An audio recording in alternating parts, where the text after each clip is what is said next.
guys, nakita nyo yan? Kitang-kita sa dalawang mata ninyo ba? Dapat gagawin ko yun. Ay,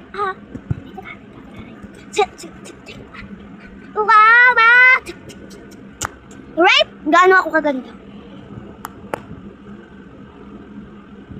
Right, gaano ako kaganda? Pag-iising tao na na. Guys, bantay yung hair ka, no? Nagpagupit ako, eh. Actually, ang ganda yung hair ko, actually. Pagupit ako. Ano? Ang ganda ng ganyan. Nangit kasi ako sa aking pinsan. Ano, naiingit pala si ata, girl. Gusto ko makita side yung huwag na. Hindi yun yung side yun na. Sorry, may sakit na ako for today. Kaya medyo hindi tayo kumakaya. Pag nagaling na talagang lalangunin ko, handaan nyo na yung tenga nyo. Hindi ko magawa kasi, actually, Makati na may parang, basta, Makati yung lalamutan ko. Kaya hindi ko gano'n. Mas malakas pa dun, kaya handaan nyo na yung tenga ko. Tenga ko talaga, tenga nyo pag gumaling na lalamunan ko. So, anyway, what? Hindi maganda yung mood ko ngayon dahil may pasnaya. Sino ang pasnaya? Eh di ako hindi.